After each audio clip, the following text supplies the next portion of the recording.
Welcome back to World Crisis Radio. Webster, Tarpley here in Washington, D.C., celebrating the 150th anniversary of Abraham Lincoln's first inaugural, the greatest man of the 19th century, who reminded us that the essence of anarchy is secessionism. It is a despicable, treasonous, subversive, anti-American doctrine. In particular, the so-called Confederate States of America were all clients and puppets of the British Empire, of Lord Palmerston, Lord John Russell, the British Admiralty, acting to some degree through Skull and Bones. A lot of the people who led the secessions were Yale Skull and Bones graduates, so you put that together. Do Americans have economic rights? I say they do. This is a very important point. Next time you get an Austrian, a Chicago boy, a Friedmanite, a libertarian, do Americans have economic rights? They'll tell you no, you don't. No right to health care. We heard that. January 1944, Franklin D. Roosevelt, Economic Bill of Rights. If we had that, we wouldn't have Scott Walker. He would be a fossil. He would be consigned to the Madame Tussauds Chamber of Horrors, along with Jefferson Davis and Simon Legree, the slave driver. But now we need a program. We've got to somehow get back to the FDR Economic Bill of Rights. Get that into the Constitution. That's the goal. And of course, make sure that it's observed. The program you need is, first of all, no layoffs, no firings. No layoffs, no firings of state workers and of workers in the private sector. We have, this morning we're told that it's a great day in America because we have only 8.9% unemployment. This is, of course, due to the fact that a lot of people are giving up in despair. That's what's going on. That's Hilda Solis, the SEIU lady who Obama has ensconced now at the Department of Labor. She stayed up all night massaging the figures and cooking the figures to get down to 8.9% to give Obama a shot in the arm. 190,000 jobs have been added, we're told. I don't believe that, but assuming it's true, the reactionary Republicans, with their $61 billion in budget cuts, are likely to destroy 700,000, that is 3 times that many jobs. 700,000 jobs will be destroyed. According to Republican economist Mark Zandi, that's going to be the great contribution of the Tea Party. Bernanke says it's only 200,000 or 300,000. But anyway, whatever this progress was, I don't think it ever was, but it will be wiped out. And again, I think this is just people giving up in despair, the 99ers disappearing from the public statistics because they have no hope. Anyway, our demands: no layoffs, no firings. Secondly, hands off the social safety net. No cutting, no gutting. Don't touch Social Security, Medicare, Medicaid. We want our unemployment benefits under the Social Security Act of 1935. That's all got to be fully funded, and fat cats will pay. We'll tell you how. Trade union rights for everybody. This has got to be meaningful. First of all, down with the Taft-Hartley Act, back to the Wagner Act of 1935. You have the right to join a union, and no state, Mississippi, Wisconsin, Ohio, I don't care, no state is going to take away your right to join a union. But, of course, that then means that guys like Trumpka have got to put some oomph, and Andy Stern, if he's still around, those guys have got to put some resources into organizing the unorganized and organizing the unemployed. We need an unemployed union in this country. We need a retiree union, which would be more like a labor union than the silly AARP. We need a job program. We need Works Progress Administration. You might say 5 million jobs immediately. Your ultimate goal would have to be 30 million jobs. 30 million jobs gets you back to full employment for the first time since 1945. Do it the way Harry Hopkins did. Harry Hopkins put 5 million people back to work in about 6 to 8 weeks in that horrible winter of 33 to 34. Otherwise, a lot of people would have died. There were 17 million people facing destitution and starvation. Harry Hopkins knew what to do. He acted fast.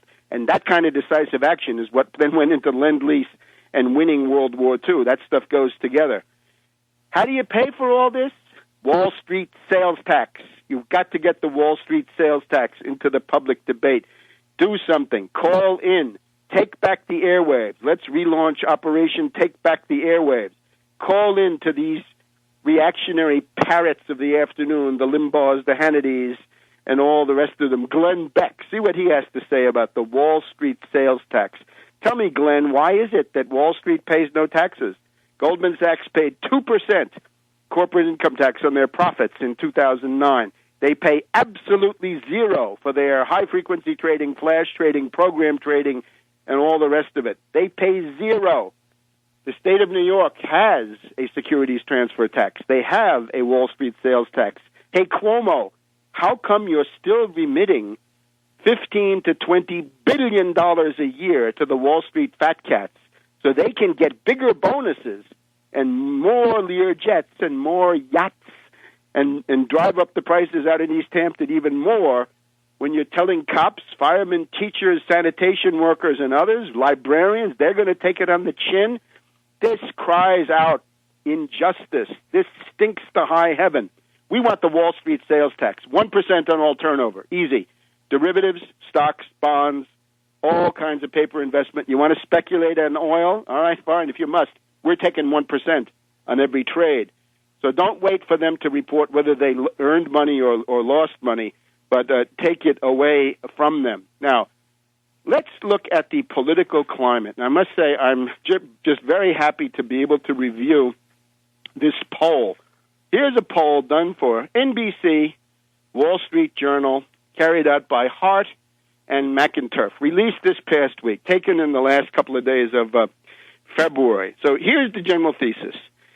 The reactionaries in this country that have gotten so much media attention, the Tea Partyites, the right-wing Republicans, the Roosevelt haters, the Glenn Beck fanatics, the Austrians, the Chicago boys, the Friedmanites, and all the rest of them, they are 20% tops. They are no more numerous than they ever were. They are the lunatic fringe. They're always there. The John Birch Society, you name it, it's them. They haven't gone away, but they haven't gotten any more numerous. And against them, we have a majority of 2/3 to 3/4 of the American people that are solidly pro-New Deal when you ask them about the specifics of policy. Let's just go through some of these. You're going to see this thing. It comes up again and again. 20%, give or take 1, 2, 3%, are the reactionaries. For example, the poll asks, is it necessary to cut Medicare? Yes, 18%. Those are the reactionaries. No, 54%. 27% don't know. So 54% says don't cut Medicare. 18% say cut it. You want to cut Social Security? Is that necessary? Yes, 22%. No, 49%. Majority. Don't know, 27%. Do you want to cut unemployment insurance? 55% say no. Now, should we cut Medicaid? These questions are phrased in a slightly different way. Is it acceptable to cut Medicaid? 67% say no, you can't cut the aid from states to poor people. 2/3 majority. Medicare, even worse for the fascists on this one, 76% say it is either somewhat unacceptable or totally unacceptable to cut Medicare. So 76% support Medicare. How about this? This goes for Obama and Walker. Is it acceptable to cut education K through 12? 77% say no. 22% say yes, it is. The same reactionary hardcore. Is it acceptable to cut Social Security? See, one was necessary, now it's acceptable. 77% say no, it's not acceptable to cut Social Security. 24% yes. You get the idea. The reactionaries are a tiny, lunatic, fringe minority. This is an America of the New Deal. The Franklin D. Roosevelt heritage beats Koch and the Cato Institute and the American Enterprise Institute and so forth. Back in a minute.